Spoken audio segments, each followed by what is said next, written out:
Nintendo's 2025 is pretty much over, all their first-party games have released. Today I'm going to go over their entire 2025 and give it a letter grade at the end. I'll of course go over the Switch 2, their games, any other decisions, any controversies. So let's get right into it and start with the Switch 2, because that's the big thing of the year. For the first time in 8 years, we have a brand new Nintendo generation. We got the announcement early in the year, and then I believe in April, that's when we got the direct for the presentation. And it released in June, so it's been 6 months now, so that's a lot of time to really judge a console, like not judge the entirety of the console, but judge what the console is like, if it's worth it. And personally, I'm happy with my purchase of the Switch 2. It was a much needed upgrade. Nintendo didn't really innovate too much, but they didn't need to. Like the Switch was really the natural progression of what they've been doing for so long, and it was just very outdated, and it's been outdated for years now. But the Switch 2 just feels a lot better. Like the screen is so much better and bigger. Like it's hard for me to even go back to the original Switch now. The Joy-Cons feel better. The voice chat's a nice touch, but it's not a huge innovation. Like it's not like going from the GameCube to the Wii where there's a huge gimmick or anything. Like it's very much just a more powerful version of the Switch. And at first I was pretty upset about the price, like $500 to get the Switch 2 and Mario Kart. Now with other prices going up with other consoles, I don't think it's as bad. Like personally, I think $450 for that would have been like the sweet spot. And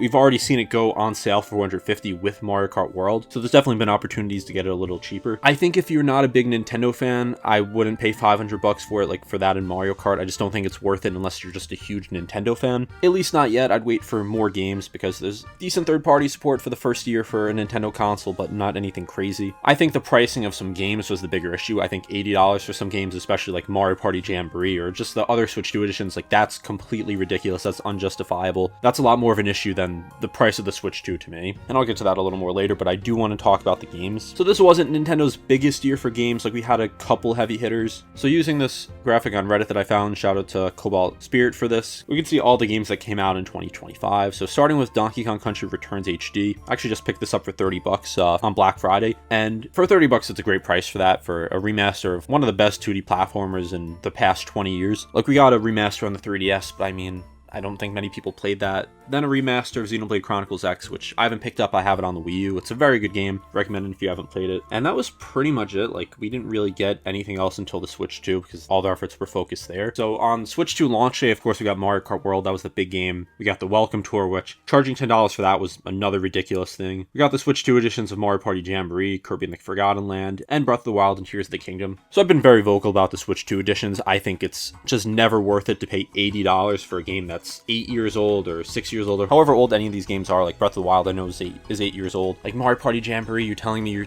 charging $80 for a Mario Party game? Like I don't hate the idea of making additional content for the Switch 2, but if they did something like Nintendo Selects where maybe they made a Breath of the Wild that was $50 and you had the additional content because the game is old now, like a way to make it feel like a good deal instead of just giving you like a few new features, a few upgrades and slapping $20 more on it. And especially with how big that's been for Nintendo, like that's been a lot of their focus. That really brings down the year for me. It seems they're focusing a lot of their efforts on that instead of new games or even bringing back older games, like maybe remastering or remaking games that could actually use it. But anyway, since then we got Donkey Kong Bonanza, which is probably my favorite game of the year. I haven't played every game this year. It was just a fantastic experience. Like I don't want to say it's a $500 game, like it's not, no game is worth that much, but it made me feel a lot better about my purchase of the Switch 2. Then we got Pokemon Legends EA.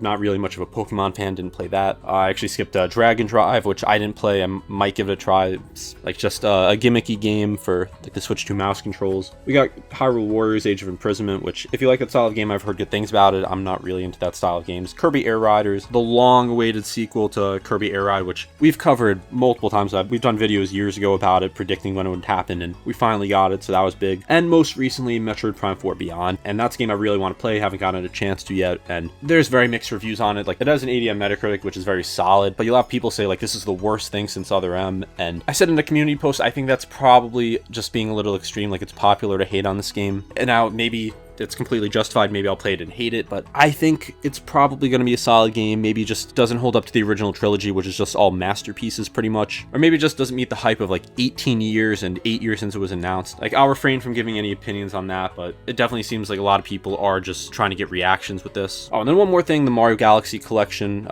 obviously Mario Galaxy 2, which came out for $70 on October 2nd. All right, so those are all the games, and there's not many original games here. So Donkey Kong, Xenoblade, Mario Galaxy, the Zelda games, all the Switch 2 editions. Like the only brand new games we got were Metroid Prime 4, Pokemon Legends EA, Mario Kart World, Donkey Kong Bonanza, Hyrule Warriors Age of Imprisonment, Kirby Air Riders, and then Dragon Drive and Welcome Tour, which are both like not full games. So there's quite a few quality games, but I feel like it wasn't one of Nintendo's biggest years with making new content. And it makes sense because they were most likely more focused on actually getting the Switch 2 out. I think besides Bonanza, like that's probably going to be their game of the year, Nintendo's game of the year for 2025. Besides that, none of these games really hit super hard for me. And again, I haven't played all of them, so keep that in mind. Metroid Prime 4, maybe I'll love it. Kirby Air Riders, like that's a very fun game, but it's not like game of the year material, at least in my opinion. Maybe you think it is, and that's totally fine. But a lot of the issues I had were just with pricings with these games. Like Mario Galaxy Collection, like I would have loved to pick that up because while I have the games on the Wii, like I wouldn't mind having it on my Switch. Like I have Mario Galaxy on the 3D All-Stars collection. Galaxy 2 would have been nice to have on Switch, but I'm just not paying $70 for that. It's just not worth it for two games I already own, just slightly improved versions. Like it's not like there's like a whole new Galaxy. It's not like there's really anything new except like the extra storybook pages and the amiibo functionality. I think that was just taking advantage. I think Mario Kart World's a solid game. I think $80 was a crazy price for it. Like I had way more fun with Mario Kart 8, which was $60, and Mario Kart 8 Deluxe, same price. Like the only game that I've played from Nintendo this year that I feel justified the price, like as a game more than $60, was Donkey Kong Bonanza. It was $70, absolutely worth it. So the controversies around Nintendo's pricing and leading a lot of people to really hate Nintendo or at least be very upset with them, like I think is totally justified. I think that they've just gotten extremely greedy with some of these pricing decisions, and it's a for-profit company. I'm not arguing that they don't have the right to do it. I'm not arguing that they shouldn't try to make money, but even going back not too long ago when they had Nintendo Selects, like around a decade ago, a little more, like you got really quality games that were not that old for $20. Like it feels like we're never going to get something like that again. Like it seems like they're considering just everything they release to be a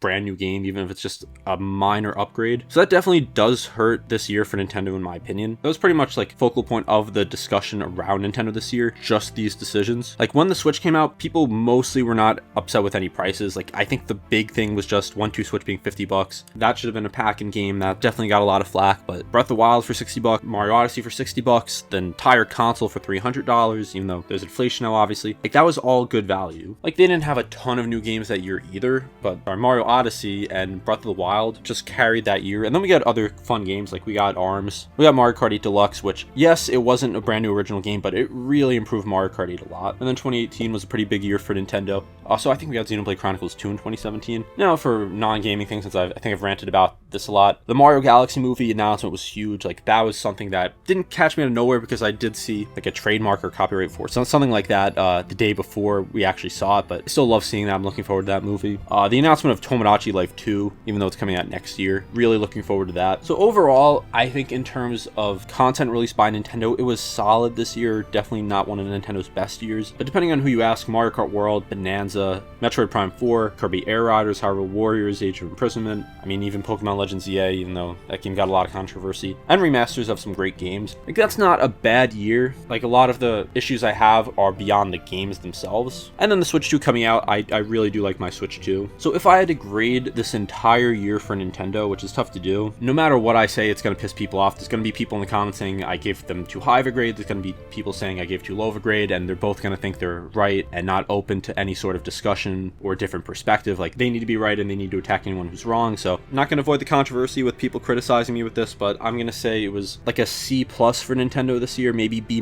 because of the Switch 2 just being a very quality system. And to give some examples of what other letter grades would be, F would be like 2016 for Nintendo, or 2015 2016 for Nintendo. I guess 2016 is a better example, where they released like Paper Mario Color Splash, Mario and Luigi Paper Jam, Paper Jam I think was 2016, or it might have been late 2015. It was Mario Party Star Rush, Pokemon Sun and Moon, which like those were pretty mediocre games in my opinion. I wasn't a big fan of them. 2015 was pretty weak as well, but we got Mario Maker and Splatoon. So yeah, like around that time, especially with people not really caring about the Wii U at that point and the 3DS starting to die down, like that would be like an F. I think maybe like 2015 would be a good example of a D, because while what we got wasn't great for the most part, Like, there was a lot of bad games, like Star Fox Zero came out that year, Chibi Robo Ziplash. I can't remember if Paper Jam came out in 2015, 2016, but we got 2 really good games in Mario Maker and Splatoon, and that kind of brought it up. An example of a C, I think this lineup we got this year for games would be like a C- by itself, but since I like the Switch 2, it gets raised like a C plus B-, because the Switch 2 is a very quality system. Like, it's a very nice upgrade over the Switch. I really like it, so that's why I have basically like a full letter grade above what I would give it just for the games. But also I'm knocking some points, maybe down to a C plus instead of a B- just for some of the pricing decisions. I feel like an example of a B might be like 2018, 2017 maybe. Like, both those years we got very solid games. Like, we got some of arguably the best games of all time. Like Smash Ultimate, a lot of people consider it to be the best fighting game of all time. I agree with that. We got a lot of other quality games that year. 2017 we got Odyssey, Breath of the Wild, we got the Switch, which was a huge success, like a completely saved Nintendo. We got Splatoon 2, we got Xenoblade 2, we got a ton of content that year, and basically started like Nintendo finally being way more relevant. And you could even argue that should be higher. You could argue that's maybe an A year. For me, maybe like 2007 would be like an A plus, like just in terms of Nintendo's whole ecosystem, like their games, the vibe of the time, just everything. They made Mario Galaxy, Super Paper Mario, which is some personal bias bringing that up, Metroid Prime 3, I think Diamond and Pearl came out that year, could be wrong, but that's just a rough example of like the letter grades for this. So I think 2025 was like a solid C plus, B minus, depending on how you look at it. Like, I think it was far from a disaster. Like, I think we got a decent amount of new content. I think a lot of things that bring it down are not gameplay related and just more related to Nintendo greed, and overall just really relying on a lot of Switch 2 editions and a lot of remasters. But anyway, let me know what you think. Like, I told you what games I've played. I haven't played quite a few of them, so maybe Pokemon Legends EA is your favorite game of all time, maybe Metroid Prime 4 is your favorite game of all time, maybe that really brings it up for you, maybe you have no problems with the pricing. This is 100% subjective. This is just my opinion on what I would grade Nintendo for the year. I made a video a couple days ago about what Nintendo could do in 2026, like what their January, February Direct could include, because I think 2026 is probably going to be a much bigger year for Nintendo. I hope that they finally start to focus on more original games instead of just making every game a Switch 2 edition, but we'll have to see. I'll probably be called a Nintendo shill and a Nintendo hater at the same time in the comments for this, since I've said good and bad things about them, and you're not really allowed to voice any opinions with Nintendo on either side, or then you're wrong, so it's whatever. If you made it to the end of the video, like, let me know what you would grade Nintendo, like what issues did you have with them, did you think it was a great year, and be sure to subscribe if you haven't, and also like the video. I have a ton of other Nintendo content, so I think there'll be something on the channel for you, and this has been Domain with Game Domain. Thank you for watching.